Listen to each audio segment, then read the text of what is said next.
Hey there, art nerds. So you guys probably know that Qor has released some new themed mini palettes.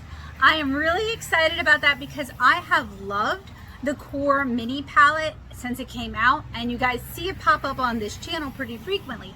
So I was interested in seeing what kind of themes they were going to offer, as well as just getting a chance to play with more Qor paints in half pans. Because even though I own the original mini palette and I have many of their tubes, there's just something nice about a format change. Sometimes it can change how you think about things. So I am taking a look at the Qor Mini Granulators set today, and I can't wait to share it with you guys.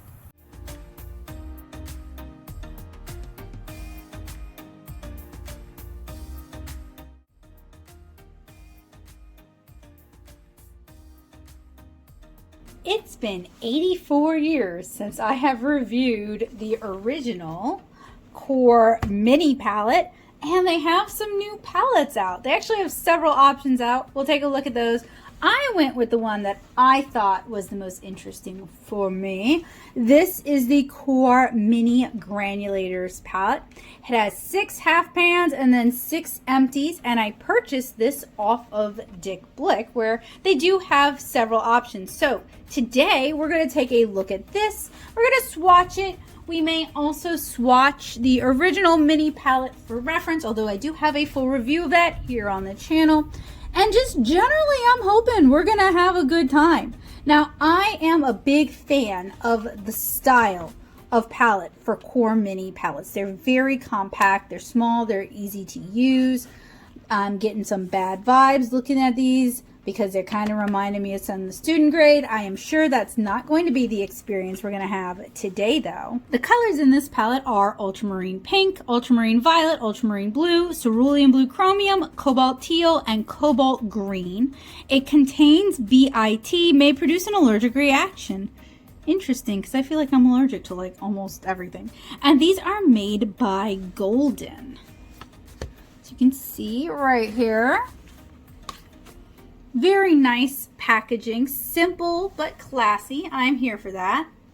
Here is the original Qor mini palette. Mine has seen many years of use.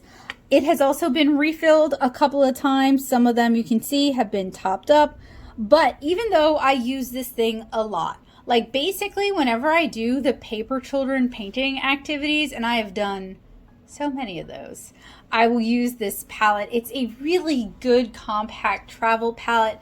Mixes for people well, mixes for flowers well. I really like this palette. Highly recommend it. It's one of my top 2 ready to go palettes that I recommend to people. If you're looking for bright, fun, saturated colors, this is the watercolor palette I typically like to recommend. So I can't really see anything going wrong with the granulators today. Also, as you guys know, I'm really into granulation. I have reviewed a lot of different super granulating watercolors, not only the Daniel Smith ones, but also the Supervision ones, as well as the Paul Rubens, as well as the Schmincke. So this is very in my wheelhouse. I'm gonna start by saying I'm a bit of a Qor fangirl. I don't really have any association with the brand. I just really like it. I was one of those watercolor artists who didn't like ultramarine blue because it had the gum arabic, made it yellow, muddy, ugly, until I tried Qor's ultramarine blue, and then I fell in love. And Qor uses a binder known as Aquazol, which doesn't yellow as much. It does yellow over time. I have a demo bottle that I bought that lives on my table, and it's starting to yellow. I'm literally looking at it right now, but it doesn't yellow as much as gum arabic does, which really yellows. I also find Qor to be very pigmented, very responsive, just like a fun watercolor paint to use. I have used both the tubes as well as the mini palette. So we're going to look at the mini palettes that they have, talk about them just a little bit. They do have some options. This is the one I purchased, so this is the one we're going to be looking at today. They also have the intense colors. Very bright and brilliant. I don't really feel like I need those, considering I have a lot of Qor tube paints, and I also have the regular mini set. And then they have the interference or the sparkly colors. This is also something that just isn't really necessary for me. I just don't do those kind of watercolors, but if you're a brush calligrapher, you might really like this. So this is the set we're looking at today. Now, actually, I thought the regular old-fashioned 12 palette had gone up more in price. I thought it was around $70 to $80 with inflation, but it's 60 bucks on Blick. That is a really good price for this palette. This is, it's such a good palette. I've reviewed such garbage over the years, and this is not garbage. This is such a good palette. So this is the kit we're looking at today, featuring 6 of Qor's highest granulating single pigment colors in one convenient collection. This set includes, and then we talked about those, but I'll just click it for you guys.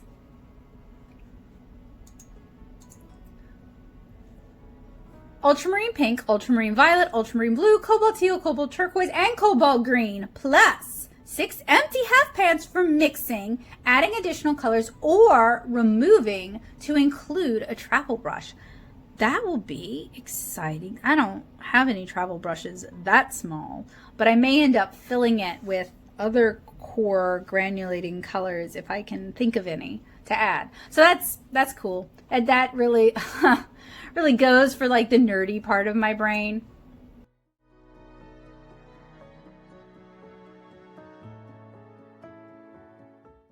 So Qor watercolors can be a little bit pricey. I really like the sets. The high chroma set is also a lot of fun. If you want really bright, intense colors, the high chroma set is another good one.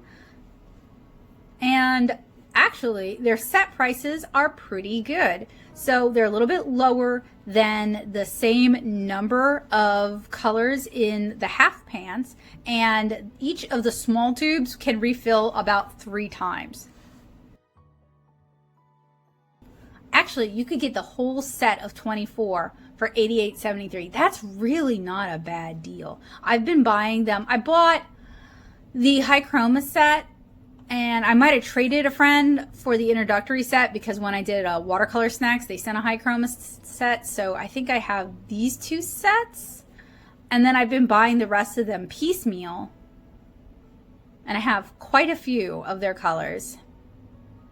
So I need to like look and see which ones I have granulate so I can put them in with the granulating ones. But the tubes are a little bit pricey, but they last a really long time, and they're very high quality paints, and they are very saturated for what you get. So when I tell you guys like a little goes a long way with Qor, that is definitely the case. All right, so let us get this unpacked. I'm gonna have to find a way to differentiate between the 2 palettes. It's like a brand new one. It feels so heavy. It looks so good compared to, actually, one might argue that my original one held up quite well, but looks pretty good. I'm gonna have to find a way to better, oh, does my other one have, it does. Okay, all right, cool beans. I forget. You know, when you have these things for a long time, you start to just kind of forget certain things. So something I like about the Qor original is that it includes the names of the paints as well as the pigment information and the light fast information. Same goes for the new one. So if they make it so easy to track down like what is what, and having reviewed a bunch of student grade paints, I am just so super appreciative for anything that makes my life a little bit easier. So since we're taking a look at the new palette today, let's talk about the pigments. So ultramarine pink is PV15. It has a light fast rating of 1. Ultramarine violet is PV15, has a light fast rating of 1. Actually, all but 2, and then it's EX, and I have to look up what EX means. I forgot. Ultramarine blue, PB29, light fast rating of 1. PB36 to a ratio of 1 with a light fast rating of 1. Cobalt teal is PG50, and then cobalt green is PG26. Okay, so different companies do rank things on different light fast scales. They don't all use the blue wool scale. And a lot of the paints in the original set have like a light fast rating of 1 or not applicable, like transparent pyrrole and pyrrole red medium. I will also go ahead and point out to you guys, I am a watercolor comic artist. I work primarily for reproduction. I also sell art prints of my illustrations, though I do from time to time sell originals as well. While I do think light fastness is important, you don't want your watercolors to fade from 1 to 10 years. I am not one of those artists who ever wants her art in a museum, at least after I'm dead. So light fastness is important. I do try to use professional materials, but I am not the YouTuber to watch if you care about light fastness over most of the other properties. That is, I don't test for light fastness. Kimberly Crick does a better job of that than I could, so I will direct you in her direction instead. So while some of these things might be deal breakers for you, and I can understand that, they are not necessarily deal breakers for me, because we just do different kinds of art and we have different purposes for our art. And to be really real with you guys, my watercolor pages, once they're done, they live in a portfolio most of the time. They're not up, they're not on display. Maybe I should put them up, maybe I should display them, but they're not. So let us go ahead and open this thing.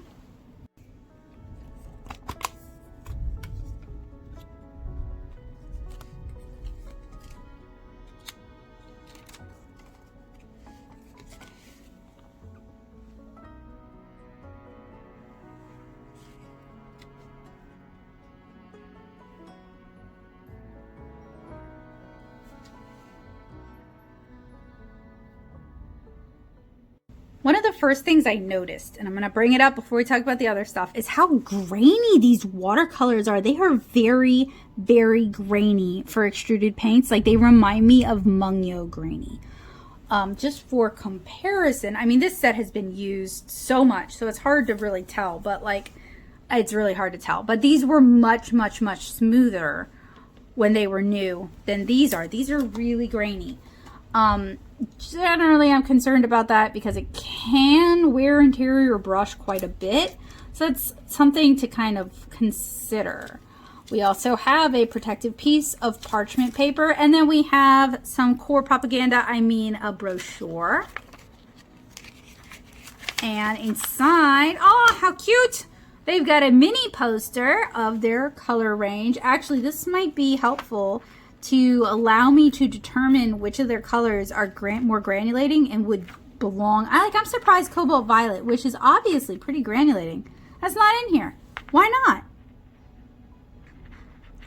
And then where's the ultramarine paint? Is its mask tone just so dark? We're gonna find out. It's gonna be exciting. We got this. So otherwise, not a whole lot to see here. Qor Modern Watercolors, deep, rich, beautiful color. Qor's exclusive binder gives, oh yeah, give me a sec. I have my webcam, one of my webcams clipped to it. This is like a 4-year-old bottle of their Aquazol. I leave it out. I don't really use it to make watercolors. I use it to talk about gum arabic versus Aquazol.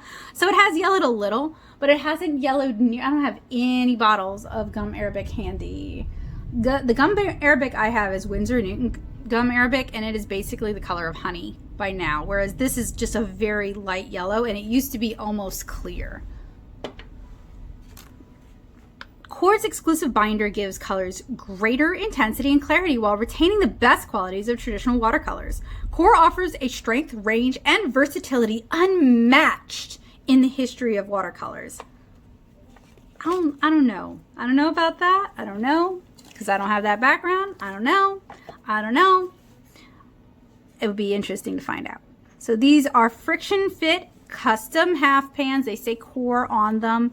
Easy to take out, and this is just a little silicone liner in here. Now, one of the things I don't like about this as a mixing surface is it stains basically immediately, and it stains badly and pretty permanently. Like, I have cleaned this out multiple times. It's in there. It's not coming out. So I'm kind of impressed by how easy these remove, because I was never able to remove the other half pans out of my set, but they're just friction fit in there. I just wasn't able to get a good grip on them. So here are our top 6 colors. This one has a little bit of paper stuck to it, and I just cannot get over how grainy these are. So one thing I don't like is that their color map doesn't really match. It's nice paper. It's cotton rag, thick paper, like a good swatch paper, but it doesn't really match. You have to reference the back to know what's what.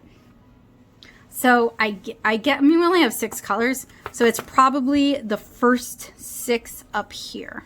According to Just Paint, I have to dig to find it, I'm sorry, we do actually have an explanation of their lightfast rating system. This is a Golden Artist Colors blog, so just keep that in mind. So NA means not applicable, even while the large majority have an ASTM lightfastness of 1, and just a handful have a 2. That they really don't. I feel like their lightfastness is like the reverse of what other people tend to think of lightfastness, in that 1 is decently good for them.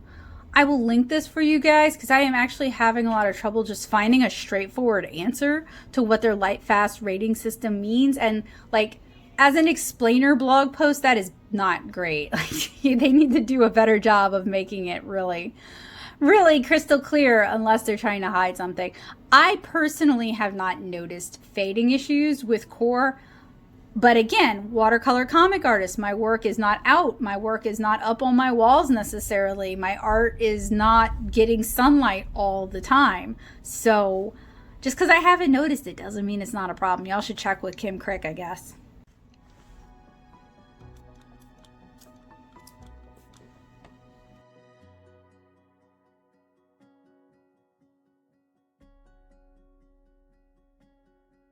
Since we just have 6 colors, I'm going to go ahead and just swatch them live for y'all, and we can talk about them. So the mass tone on most of these, I guess about half of them, sorry, it's only 6 colors, is pretty dark. And since these are meant to be wow, yeah, talk about a dark mass tone. That would not give you any indication of what was actually in there. That's why swatch cards like these are important. Also want to add some water, because water is really where you're going to see all that beautiful granulation. And that's also why it was a really good choice for them to use a textured cotton rag watercolor paper. Is that's what you're going to like, that's the best case Ontario for granulation. Good texture, able to handle a lot of water, because that way it can like really go into the divots and you can really see what the granulation brings to the table. So granulation on a hot press watercolor paper, so that's where it's like run through hot rollers, very flat and very smooth, very much like Bristol paper, not real impressive. Whereas on like a Shizen, something with like a lot of texture, it can be really fun. Look how bright and brilliant their ultramarine blue is. Like, it is so blue. I know that sounds like a duh, but like, if you, I don't know, my experience with other ultramarine blues like Winsor & Newton's is just really like bleh.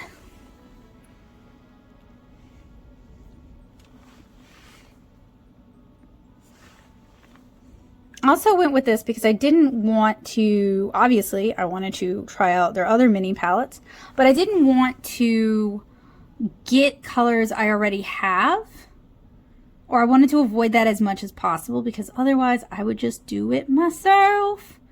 Although that's not as clickable YouTubey, is it?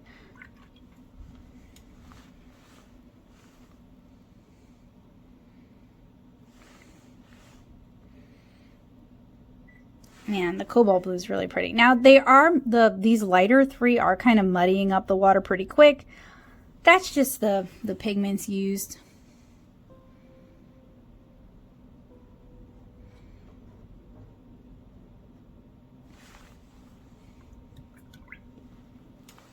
These are super pretty. Now, given that they are single pigment, you're not going to get the multicolor splits that you would with some super granulating colors. Like, let's say undersea green is a commonly known one. It's all going to be, all the granulation is going to be that pigment, and a lot of that comes down to the particle size of the pigment.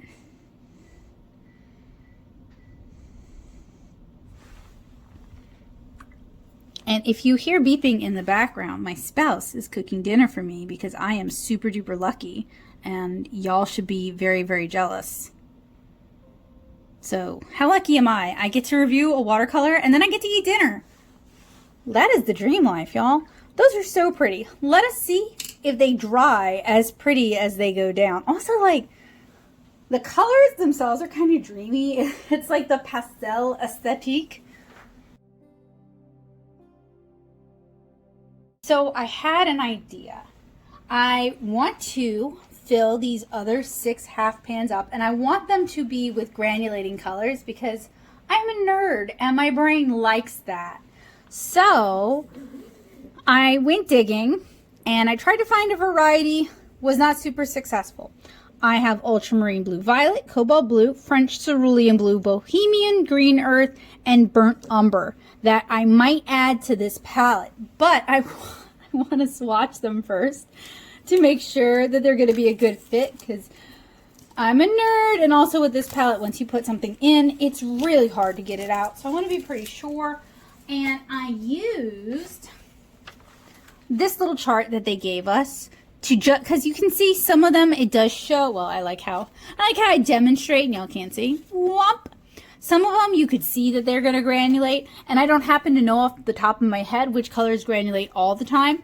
So I was using the little included chart and marking the ones I thought would be worth the effort. And then I went to go look for the ones that I have that might be worth the effort, because sometimes what we like and what we have access to are not the same thing.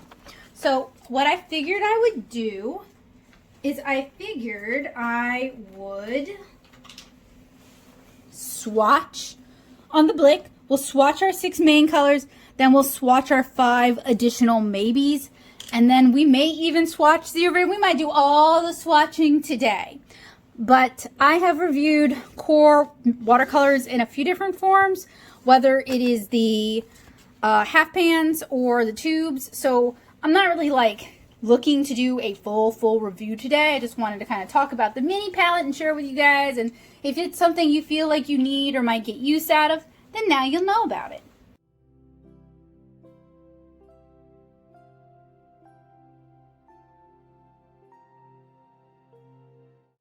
The colors in this palette are Ultramarine Pink PV15 with a light fast of 1, Ultramarine Violet PV15 with a light fast of 1, Ultramarine Blue PB29 with a light fast of 1, Cerulean Blue Chromium PB36 to a percentage of 1 or a ratio of 1, light fastness 1, Cobalt Teal PG50 with a light fastness of EX, and Cobalt Green PG26 with a light fastness of EX.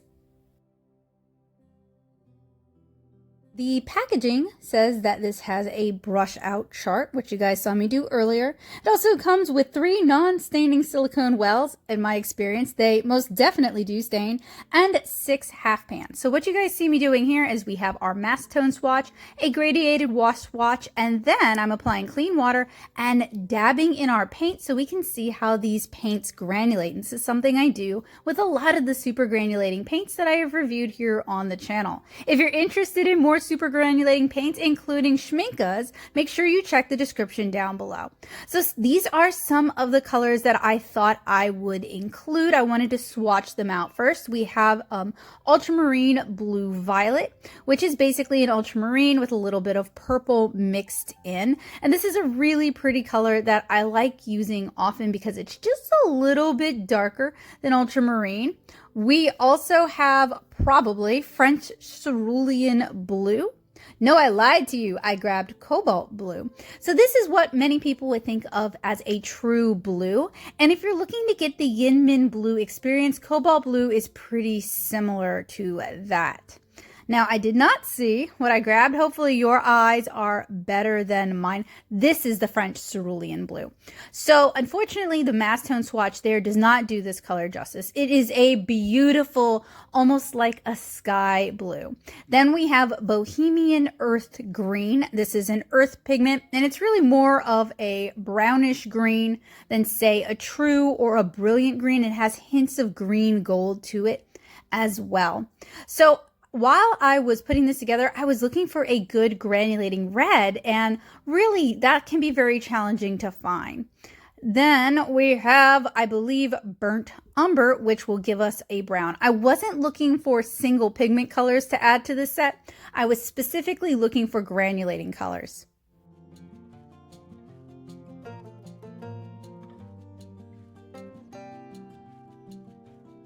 For your reference, just in case you have not seen the original mini palette review or you're not familiar with it, I'm going to go ahead and just do a row of swatches down here in the bottom so you guys can see what colors are in this palette. You guys can see how stained my original set is. If you guys are looking for a full review of this set or tutorials that utilize this set, make sure you check the description down below. I'll link them out for you guys. I really hope you'll check them out.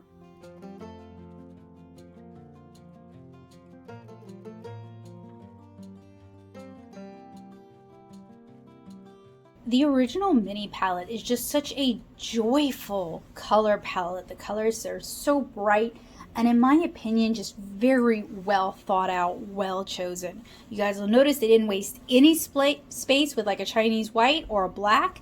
We do get Payne's gray, but Payne's gray is just such a versatile color. You can very quickly make it a black or like a shaded black. You can also use it as almost like a neutral tint to shade other colors. I use Payne's gray a lot, but they don't waste a whole lot of space. But this is also very indicative of your cool yellow, your warm yellow, your warm red, your cooler red, and then we also get an even cooler red with the magenta, a purple that you wouldn't be able to just mix, your warm blue, your cool blue, your sap green, then you have burnt sienna, and then burnt umber. Two fairly different browns. Both of them are really useful in this palette, and then Payne's gray. It's just one of my favorite mixing palettes in 12 colors. Super small, super compact, easy to carry around, quick to activate, easy to use.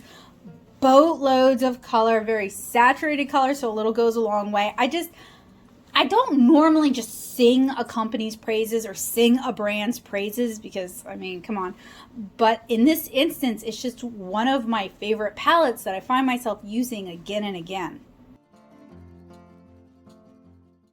For this bookmark, you're going to need a pre-cut piece of cotton rag watercolor paper. I am using a scrap of Stonehenge Aqua. I am going to tape it down on all four sides using Nichiban artist tape in a tape dispenser, and I'm pressing it down to make sure there aren't any unnecessary bubbles. I'm also grabbing a couple of brushes, one of which is a quill and the other is a silver black velvet, and I'm going to try to use the palette itself for mixing. And this is where I hit one of the first palettes. I think my palette might be a little bit defective because the lid doesn't lay flat on this particular palette, so it's challenging to use the lid as a mixing palette as it is designed. So I am doing a wet into wet wash with our lighter of the two blues in this set. So that would be cerulean blue chromium. I allowed it to dry fully. And then I am using ultramarine pink to start sketching out a mountain range. And I'm going to fill it in all the way down to the bottom. So this tutorial is pretty straightforward. It's really just layering, and you don't have to be particularly good at drawing for this one, but I would actually recommend that you use a different palette from this one. So once our ultramarine pink has dried, I'm going to go in with our ultramarine violet and do the same. I would recommend that for your background peaks, you keep them kind of soft and misty, and then as we reach or near the foreground, start adding more jags into the mountains themselves. So these really granulate a lot, especially on this paper, but they can also cloud up and go opaque, like you'll see with the ultramarine violet in a moment. Next, we're going to use ultramarine blue once it's dried, and this is where I started having problems. So if I were going to do this again, and I have done this before in my atmospheric perspective painting tutorial, I'll link that for you guys. I think that is a better version than this one here. But with these kind of granulating paints, you can start to hit a level of layers where they just start to slough off if you're not careful. You guys will see that in a moment. So even though I do try to fix this, it's still going to be a problem. So down at the bottom, I'm using cobalt teal to start painting in a tree line. And that's something else. This palette isn't meant to be a mixing palette the way the original palette is supposed to be. So you're not necessarily going to be able to get the kind of saturation or contrast in your colors that you might want from a mixing palette. This is really meant to be like a special effects palette or an addition to your existing watercolor palettes. Like if you're starting to get into granulating watercolors, this could be a great way to get started with that. So I have noticed that the layer of cobalt green is really just like sloughing off. You can see a lot of the blue underneath it. It's getting kind of this chalky. This is kind of normal for some granulating colors. I have seen it before with ultramarine blue when I applied it too thickly. So what I'm going to do to fix this is I'm going to use a stiff bristle brush and just lift out trees in the very bottom foreground using this stiff bristled synthetic, a little bit of clean water, and a paper towel. And it just takes some patience. But this is going to show you guys that for these kind of super granulating colors, you really want to be careful how many layers you do with them and how much you try to push them. And this would be true for any brand. In fact, that's why I kind of keep a lot of my more super granulating colors in their own palettes rather than mixing it with my daily driver palette, or I keep it in a separate section so that I don't run into these mistakes when I am painting comic pages. You guys can also see how liftable those trees were. And then since I wanted to use all 6 colors in the set, I'm going to go ahead and use the cobalt teal down at the bottom to paint in the trees. Honestly, I think the white trees are more striking, but I wanted to make sure that I used every color just to kind of demonstrate this. So even though I tried to fix the tree line, it does still slough off. I would say that the amount of layering and granulation on this bookmark isn't what Qor really intends, but these colors came together as a set, so I wanted to try making something with them.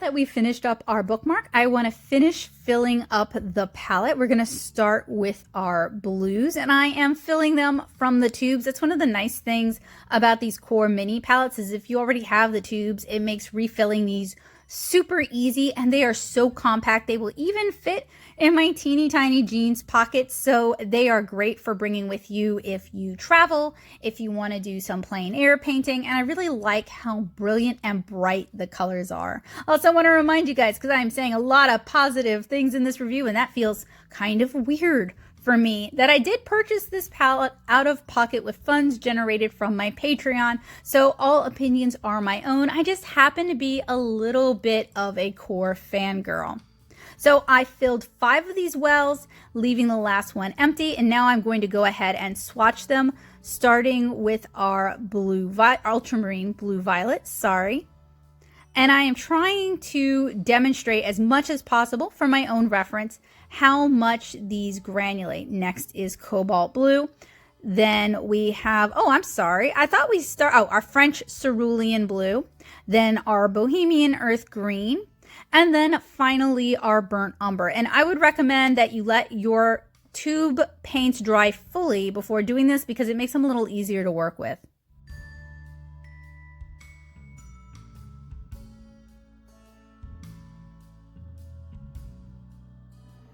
So this isn't really the sort of set where I can give a verdict. It's a collection of Qor paints that are all single pigment and granulating. While I wish they would have filled up all the slots with more of the granulating colors, I can also understand the rationale to not. I feel like they're probably assuming you have other Qor paints, like I do, and like you guys see here. Part of me wishes they sold half pans so you could pick up colors where you want just a little bit of it, but not like the whole tube. But as of yet, they still don't. They manufacture them, but they're not really available. So I like this mini palette. I think some of the granulation in this set is really, really pretty. There are some colors though where you probably have them already, like the ultramarine blue is a really common inclusion, so you probably do have that. And then there's some colors that I think would make a really nice addition to the set. I was kind of hoping that I could find a red that was more granulating. I know that granulating reds are pretty unusual, but even like Potter's Pink, a warmer sort of color would have been nice, as well as a granulating yellow to include as well. But in my collection of Qor paints, I just don't have that to add. I'm not really treating this like a mixing palette. Yeah, you can mix some of these colors to get like really pretty super granulating colors, but we're not exactly going to be mixing this pink with this blue and expecting like a particular type of purple. You will get a purple. You'll probably get something very close to the ultramarine violet there, but it's going to be really granulating. And then some of these colors, like this green here, and I don't remember which one are you, the cobalt green, is just very, very, very, very lifting, to the point where I just lifted out the whole bottom and added in the cobalt teal, just so that I have one of each of the colors from this palette here in the bookmark. But you guys can also see we have some areas where if it's applied too thickly, it starts to go kind of opaque, like right there, or in some of the areas of ultramarine blue. That's pretty common for these sort of larger pigment particle granulating colors. So it's something to keep in mind.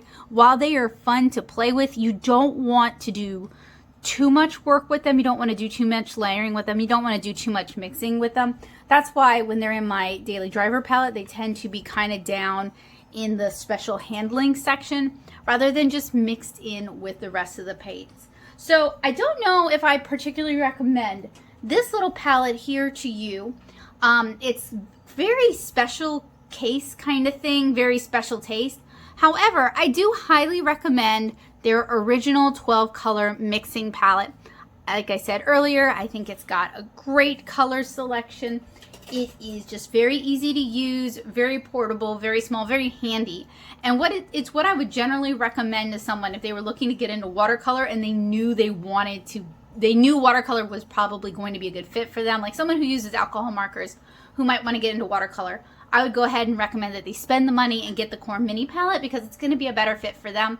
And I think they're really going to enjoy it, especially over the myriad of student grade watercolors out there that are just kind of subpar.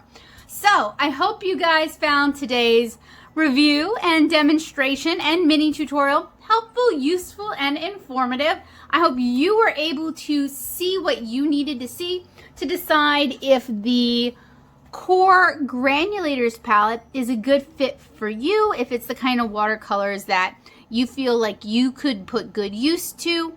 And if you have any questions about this palette, Qor watercolors, or the original mini palette, feel free to ask me in my Discord server, the Paint Box. I'll put a link to that in the description below, as well as links to relevant reviews, tutorials, and anything else I think of that I think you guys might find useful, helpful, or informative.